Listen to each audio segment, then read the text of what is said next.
Headlines for this week include the annual Veterans Breakfast, UW Health programs reaccredited, and Student Senate is here to answer some questions. Stay tuned. WMCM's Week in Review is up next.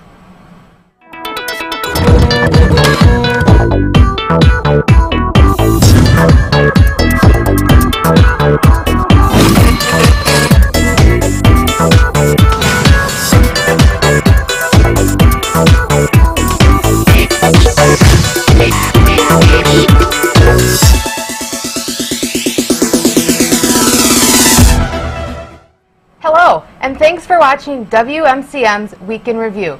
I'm Stephainie Haugh. And I'm Vanderhei. UW lacrosse student athletes helped serve over 600 individuals for the 4th annual Veterans Breakfast held at Mitchell Hall Fieldhouse on Tuesday morning.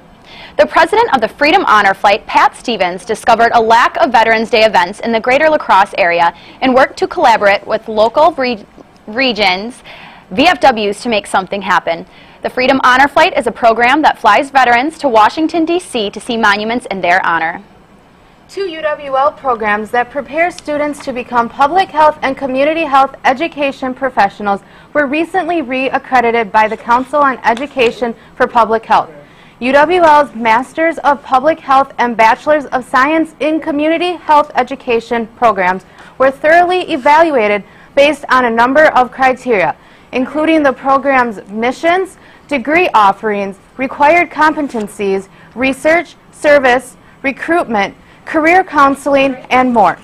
Both were reaccredited for the Council's maximum of 7 years. The program excelled in many areas including experience, student support services, practical skill development, and competency. The public health program was started in 1991 and received their first accreditation in 1992. In 2004, it ranked 6th among the best community health graduate programs by U.S. News and World Report. Now, here's Jordan Brailer to talk about what's happening around campus. Thanks, Steph. Construction has started for the new Student Center, so be sure and watch your steps so you don't fall in the large hole in the ground. The Student Center is being built in the parking lot east of Wimberley Hall in the same spot as the old police station. It will have a multi-purpose room and a theater with a performance stage, and will be able to hold blood drives, fairs, conventions, and concerts. There will also be new offices for student organizations. Retail dining concepts have been approved, and plans for a deli and grill station are being reviewed. In addition, plans for an E for Entertainment Cafe will have large monitors and screens. If you are interested in more information about the construction of the new Student Center, check out www.edu/studentcenter. You can watch a live stream of the construction from a camera installed on top of the Veterans Memorial Field Sports Complex. The new Student Center is to be completed early 2017. The music department has many talented musicians, and a senior from Montgomery, Minnesota, Alistair McCready, is ready to give a performance of her lifetime. Her senior piano recital will feature her solo skill set acquired through 4 years at UWL while working with our professor, Mary Tullifson. McCready's senior piano recital is to take place Sunday, November 16th from 2 to 3 in the afternoon in the Annette Recital Hall. The event is free and open to the public. The music department for the Center of the Arts presents an array of different recitals and concerts, so be sure to check out their website or call 608-785-8409. Now back to you, Steph. Thanks, Jordan. This Sunday, UW La Crosse is having its very own Dancing with the Stars competition. To find out more, here's Thomas Raidfield and Sam Labrizzi.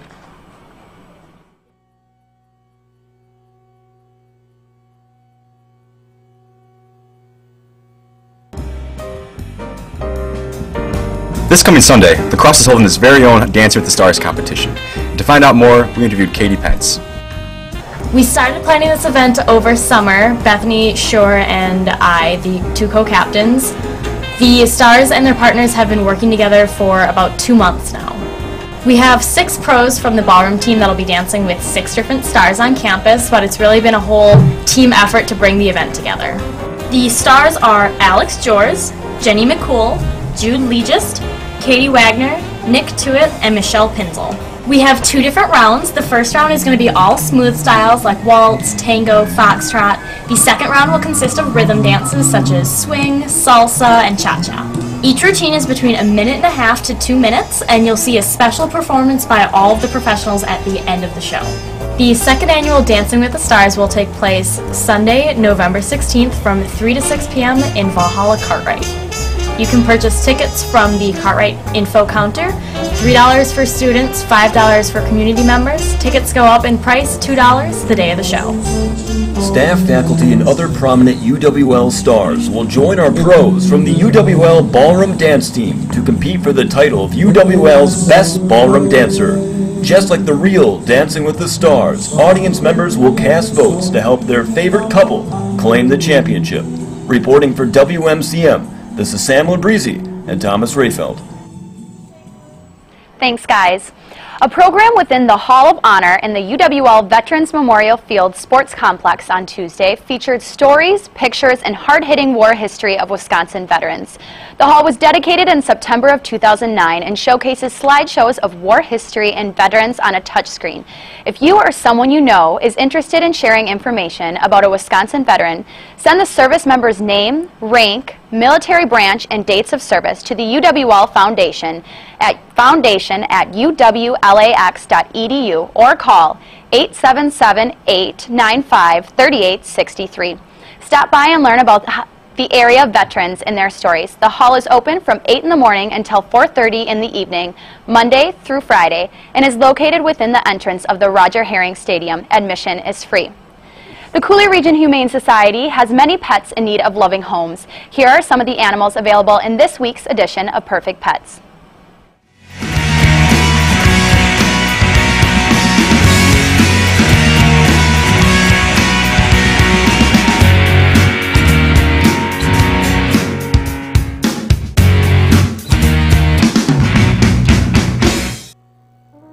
Meet Sable, a domestic short-hair of only 3 years.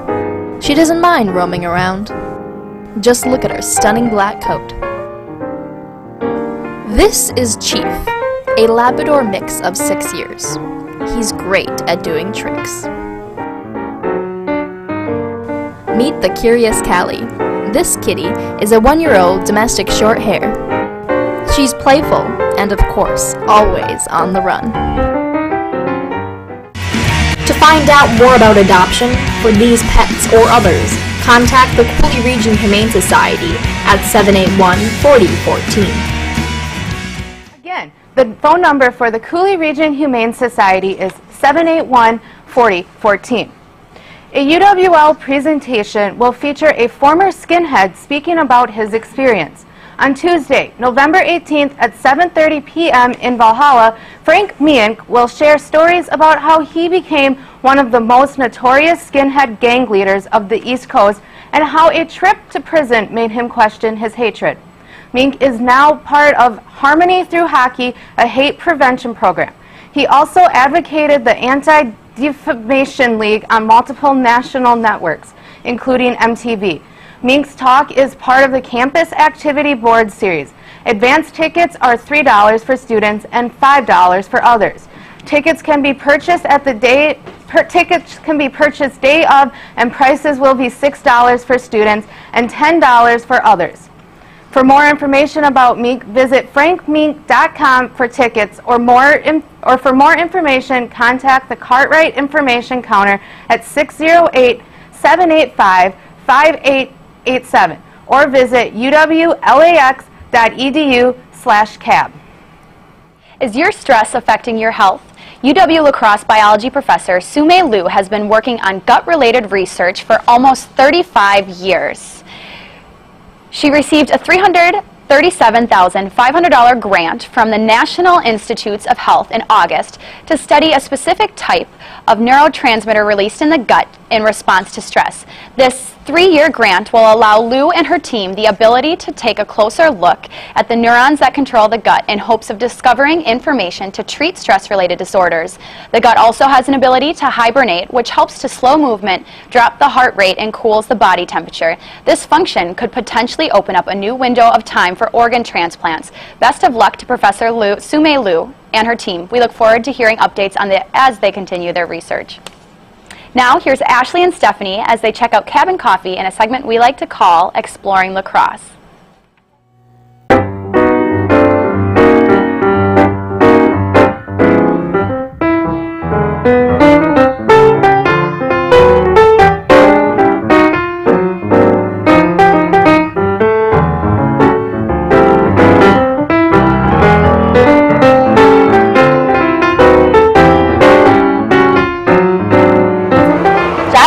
Down at J Street, and we're checking out Pickerman's. If you want a very good local sub shop, Pickerman's literally has perfection in their definition. It is a great sub shop. I love their chili. I've been here numerous times actually. I'm so excited we're doing this. Me too, because I've never been here and I want to check out this place. Let's go. Let's go.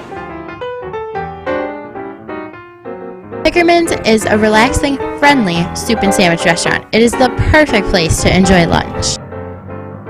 We wanted to be able to do a higher end sandwich but quickly, so people could come in for a lunch break and have their food within 5-10 minutes and be able to have that other time to eat and get back to work and make it a quicker service. With 8 different soup flavors offered daily, customers have plenty to enjoy. The soups are phenomenal. I had a French onion soup today that was awesome. Pickerman's has so much to offer, from a variety of gourmet sandwiches to delivery service. If you're going to stop in the La Crosse area, you may as well stop at the place that's been voted best lunch for 3 years running. This simple and tasty soup and sandwich restaurant never lets one customer leave disappointed. Just giving people a good quality food at a really reasonable price, and they just keep coming back. Well done. This place was awesome. It's conveniently located in downtown La Crosse, and it truly has that downtown charm. The subs are great, the soup is amazing, and together it makes a perfect sandwich. I agree. It's classic but simple and amazing. And if you excuse us, we're going to enjoy our subs, so we'll see you next time. See ya. Thanks, guys.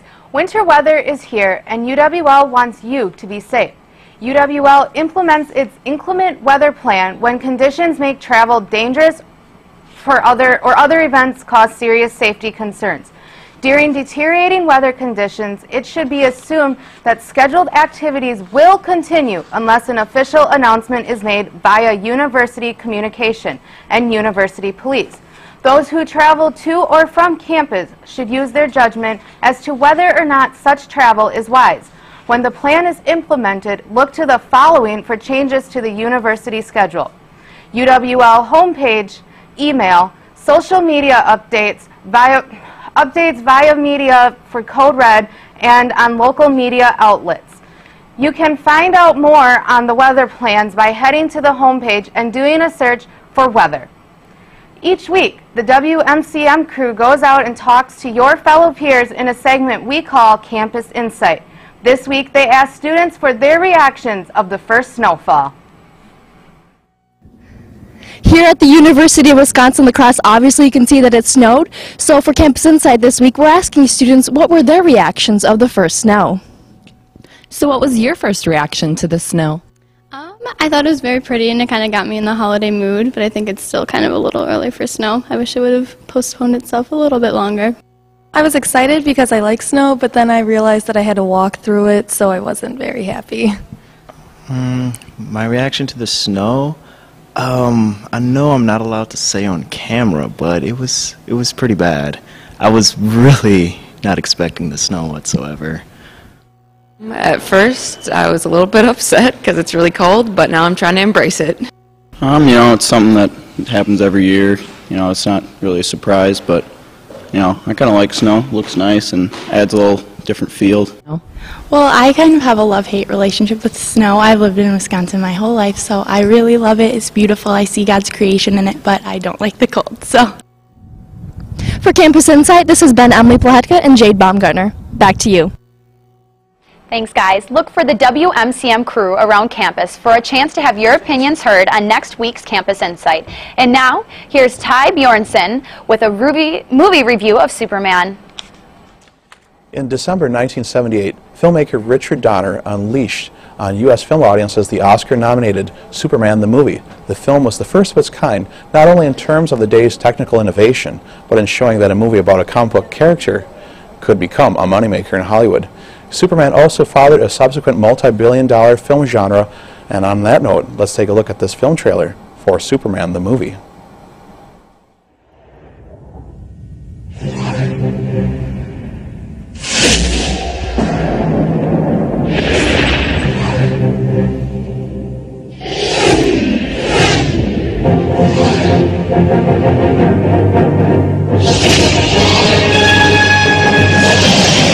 Ultimate superhero is back on the big screen. I got you. You got me!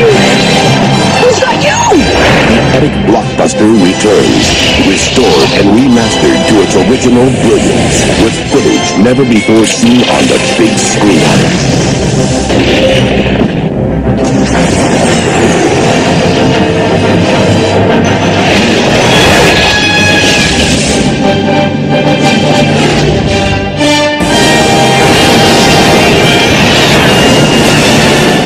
Marlon Brando, Gene Hackman, Christopher Reeve, Margot Kidder.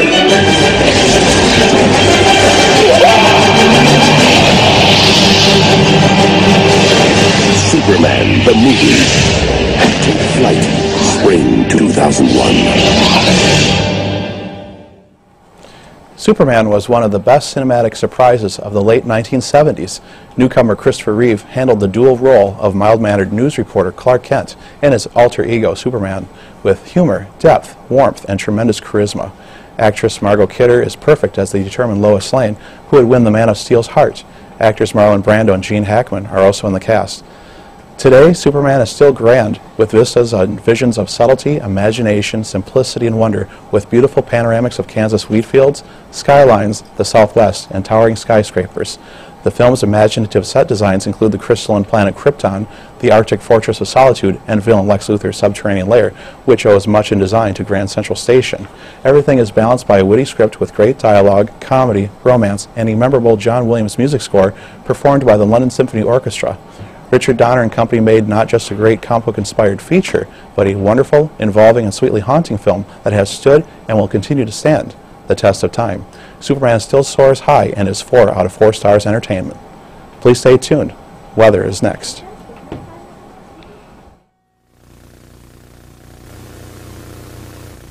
Hey, can't find what you're looking for? What?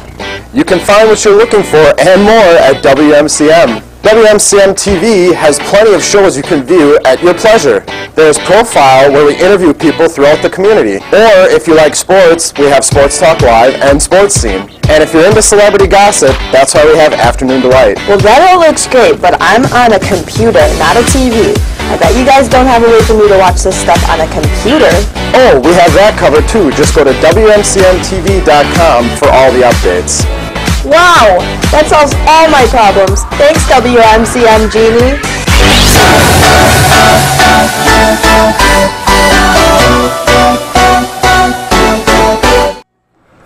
Well, how are you all doing, everybody? Welcome back to WMCM's Week in Review. I'm your meteorologist, twice nightly. And now that I'm finished shoveling a winch of snow that I have on my driveway, let's take a look at the weather. All right, so you can see it's going to be about 17 degrees tonight. We've got west-northwest winds coming in at around 10 miles an hour, and it's going to be partly cloudy. You can see tomorrow we have a high of 28 with more partly cloudy skies, and once again west-northwest winds coming in at around 7 miles an hour. For Saturday, I hope you have your shovels prepared because we have a 60% chance of snow with a high of 28 degrees, which should make for some wet snowflakes. And on Sunday, we drop down to around 26 degrees with a west-southwest wind of around 12 miles an hour. Now, if you'll excuse me, I have to go turn the heat on in my house. Here's Ashley Reynolds with this week's interview. Thanks, Adam. I'm here today with Student Senate President Haley Kresnick and Student Senator Molly Davies. Thanks for joining us today, ladies. Yeah, thanks for having us. Yeah, not a problem. I'd like to start out today by just asking you a little bit about Student Senate. Could you explain to us what you're all about and what you do for campus? Sure. So Student Senate is the student governing body on campus. Students are elected to the positions of senator, and they have the ability to basically enact whatever change they see fit on campus through resolutions. Great. Do you have anything to add to that, or does that sound about right? No, Haley just about covered it. Okay, great. Now, I know that you're the Student Senate President, so could you talk to us a little bit about what your specific roles are, you know, as the President, and then maybe yours as a representative, as our Senator? What's the difference? What do you do in the whole governing process? Sure. So my job as President of Senate is to oversee the meetings and chair the meetings. Basically, I call on senators to say what they need to say. I also work with Student Association President Kaylee Otterbacher and go to statewide meetings and advocate for students on the state level as well. And then as a student senator, I'm the School of Arts and Communication senator, so I represent anyone basically that has a major in communication, arts, theater, or music. And I serve on committees, and I can construct resolutions with other senators and bring things to the Senate floor, and then I'm able to cast a vote on those resolutions. Great.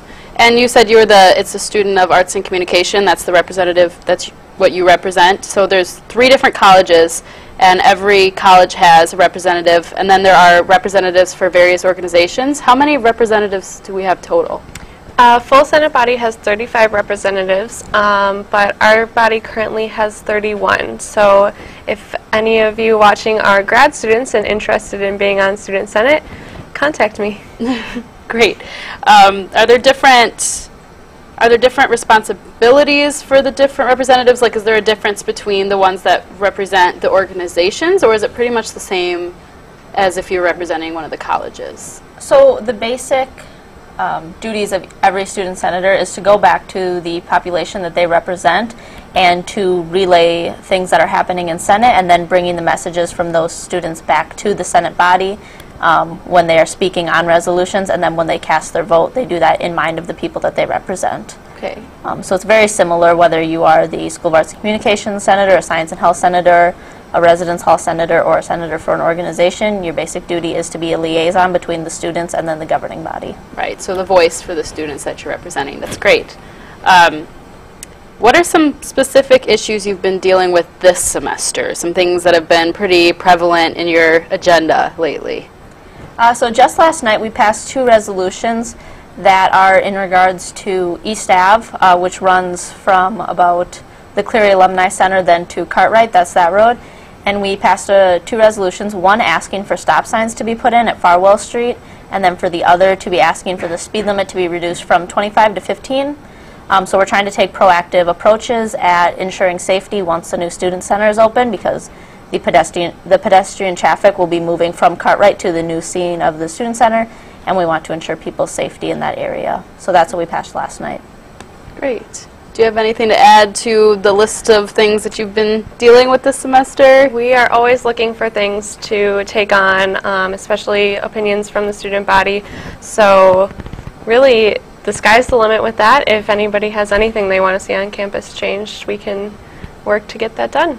Great. And do you have a lot of students that come to you with questions, or do you find that some of the students fail to utilize the Student Senate, or they don't even know about it? I mean, I know I don't have a whole lot of prior knowledge on it. I did a little research before talking to you two today, but do you find overall that the students are excited about it, or that they, should maybe be a little more involved?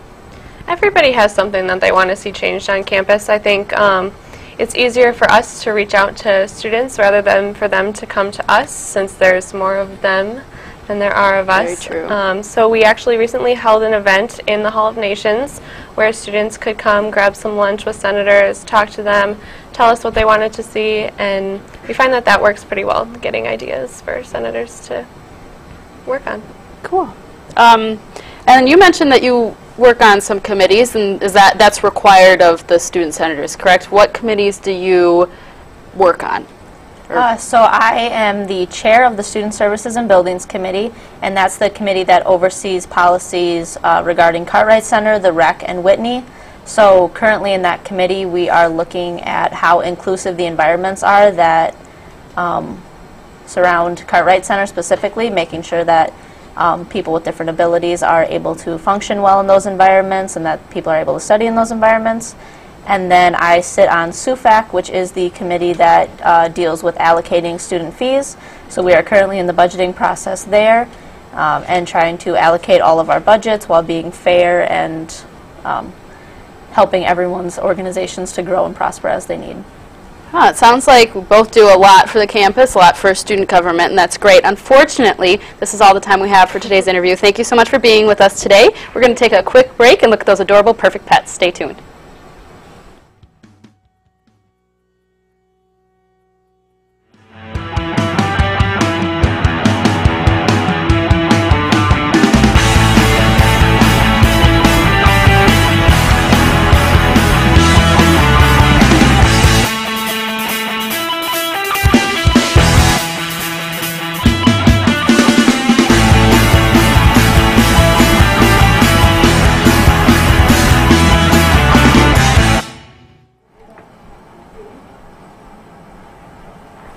Again, the phone number for the Culley Region Humane Society is 781-4014. The UW La Crosse Eagles football team lost a heartbreaker last Saturday to the 17th ranked UW Platteville Pioneers. The game at Roger Herring Stadium started out promising as UWL took the opening drive 73 yards on 10 plays to take a 7-0 lead. After a pair of turnovers from each team, a missed 38-yard field goal by Platteville, and the Eagles failing to get into the end zone on the last play of the half, UWL took their 7-0 lead into halftime. UW Platteville went 79 yards on 15 plays to tie the game at 7 in the third quarter, but the Eagles regained the lead early in the fourth quarter on a 32-yard field goal from sophomore kicker Eric Witowski, making the score 10-7. The Pioneers took the next possession 69 yards on 11 plays and ended with a 9-yard touchdown pass to take the lead 14-10. An Eagles touchdown and a Pioneer field goal later, the game was tied at 17 with 2 minutes and 49 seconds left. After UWL was forced to punt, the Pioneers took the lead with 8 seconds left on a 46-yard touchdown pass. UWL attempted a hook and lateral, but were tackled, bringing the game to an end with the final score of 24-17. The Eagles' next game is scheduled this Saturday the 15th in Eau Claire at 11:30 in the morning. UWL men and women's swimming and diving teams both competed against UW Eau Claire last Saturday in La Crosse. On the men's side, Ryan Jessen and Justin Bublitz each won a pair of events, Jessen winning the 100 and 200 meter freestyle and Bublitz winning the 1 and 3 meter diving competitions. 4 other Eagles won an event in the duel as well. The Eagles also won both the relays on Saturday, capturing the 200 medley relay and the 400 freestyle relay. UWL swam away with a 154-88 victory over the Blue Golds. On the women's side, Brooke Reynolds won 2 events, winning the 100-meter backstroke and the 200-meter individual medley. 4 other Eagles also won their respective events, and again UWL won both of the relays, taking home gold in the 200 medley relay and the 400 freestyle relay. The women's swimming and diving team swam away with a 145-98 victory over UW Eau Claire. Both teams will be back in action again Saturday, November 22nd at Luther College. Events are scheduled to start at 1 in the afternoon. We went out and got an inside scoop on the UWL men's basketball team preparing for the upcoming season. Let's take a look. Third place conference finished last season in a loss to UW Whitewater in the conference tournament semifinal. The UWL men's basketball team looks to get back on track again this season. UWL returns 9 letter winners but only 1 starter, with 8 of the returning letter winners playing in at least 16 games last year. UWL also gets back junior guard Johnny Conan, who missed all of last year due to injury. We talked to senior guards Connor DeBruin and Trent Schmidt to find out about their expectations for the upcoming season. This year it's kind of all about taking the next step. You know, the last few years we've been 3rd, 4th in conference, and this year our main goal is to win a conference championship and then hopefully make some noise at the national level and maybe compete for a national championship as well. We've got high expectations. We've been 3 straight years of 10 conference wins. We're shooting for that again, make the postseason and make a run from there. UWL finished last season with an overall record of 17-10 and a conference record of 10-6. The Eagles are predicted to finish 4th this season according to the Wisconsin Intercollegiate Athletic Conference preseason standings. UWL also plays 1 more home game than away games this season, which may potentially be life-saving, as the Eagles were 9-1 at home last year and are 43-15 at Mitchell Hall over the last 5 seasons. So we're excited about the group of guys that we have. We have a lot of guys that have experience, that have played in a lot of games for us, have gotten valuable minutes. We just need some of those players to step up and provide a little bit more scoring punch for us and I know we got guys that are capable. The Eagles' first game is in Winona State at 6 p.m. on November 15th. And that's all for this week's sports. Thanks for watching WMCM's Week in Review. Make sure to join us next week, Thursday at 4:30 right here on Campus Channel 6 and Charter Channel 96.